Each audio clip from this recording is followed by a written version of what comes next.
আসসালামু আলাইকুম। আমি চিন্তামুক্ত চ্যানেল থেকে আবার আপনাদের সামনে আসছি। তো আমি প্রতিদিনই একটা সময় বাইরে যাই, সন্ধ্যার পরে, মাগরিবের নামাজের পরে, কিছু খাওয়া দাওয়ার পরে আমাদের একটা রিক্রিয়েশন প্লেস আছে, সেখানে যাই। তো আমি সেই জায়গায় যাচ্ছি। ওখানে একটা চায়ের দোকান আছে সুন্দর। সেই চায়ের দোকানে আমার মানে আমি যাদের সঙ্গে আড্ডা দিই তারা সেখানে আছে। তাদের সঙ্গে আমি ওনারা আমাকে স্মরণ করেছেন, তো সেই জন্য যাচ্ছি। তো আমি কিভাবে যাই, মানে এখন তো বৃষ্টি হচ্ছে, তো যাই হোক বৃষ্টিটা থেমে গেছে। আমি দূরত্বটা জাস্ট জানাচ্ছি যে মানুষের জীবনটাকে সুন্দরভাবে উপভোগ করার জন্য আসলে একটা রিক্রিয়েশনও দরকার। কারণ মানুষ একা থাকতে পারে না, নিঃসঙ্গতা মানুষকে অসুস্থ করে ফেলে। এই নিঃসঙ্গতাটাকে কাটানোর জন্য আরেকটা কি জানেন, আপনি হয়তো বলতে পারেন আমার তো পরিবার আছে, আমি নিঃসঙ্গ কেমন করে? না, পরিবারটা তো এটা আপনার একটা জগৎ। হ্যাঁ, তো আপনার একটা বিচরণ ক্ষেত্র লাগবে, আপনার আমার সবার একটা বিচরণ ক্ষেত্র। একটা গণ্ডির মধ্যে আমরা সবাই কিন্তু একটা বক্সের মধ্যে আবদ্ধ। মাঝে মধ্যে আমাদেরকে একটু আউট অফ বক্সের বাইরে যেতে হবে। বক্সটা কীরকম? যে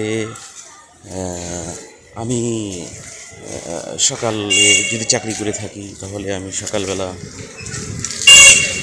অফিসে যাই, অফিসে অফিসিয়াল কাজগুলো করি, আমার দায়িত্ব যেগুলো আছে সেগুলো করি। তারপরে সেখান থেকে আমি চলে আসি, চলে এসে আমি বাসায় আসি। বাসায় এসে আমি রেস্ট করি, খাওয়া দাওয়া করি, ছেলে মেয়েদের লেখাপড়ার খবর নেই, স্ত্রীর সঙ্গে সময় দিই। তারপরে আমার মা থাকলে মায়ের খবর নেই, মা কেমন আছে। তারপরে আমরা খাওয়া দাওয়া করে রাত্রে একটু টিভি দেখি, খবর শুনি, সব কিছু করে আবার আমি ঘুমিয়ে যাই। পরের দিন আবার সকালবেলা অফিসে যাই। ছুটির দিনগুলোতে আমরা হয়তো ঘুরতে যাই, বেড়াইতে যাই কোথাও। এইটা আমরাকে বক্স বলি, এটা মানুষের একটা লাইফ সাইকেল। তবে আপনাকে তার বাহিরে একটা জগৎ থাকতে হবে। আমি বলছি না আপনি কোথাও গিয়ে দৌড়াদৌড়ি করেন, লাফালাফি করে, ঝাপাঝাপি করে, ঝগড়া করেন, এরকম না। আপনার সুন্দর একটা পরিবেশ লাগবে রিক্রিয়েশনের জন্য, যেখানে আপনি আপনার মনের যেই কথাগুলো সব জায়গায় বলতে পারেন না, মন খুলে যা বলতে ইচ্ছা করে, আপনার অনেক কিছু কথা বলতে ইচ্ছা করে, আপনি বলতে পারেন না, সবার সামনে সব কিছু বলাও যায় না। এই ধরনের একটা রিক্রিয়েশন সার্কেল আপনার প্রয়োজন, যেখানে আপনি আপনার না বলা কথাগুলো মনের আনন্দে বলতে পারেন। সব কিছুই খারাপ ভালো মন্দ সবাই সেটাকে সুন্দরভাবে নেয়।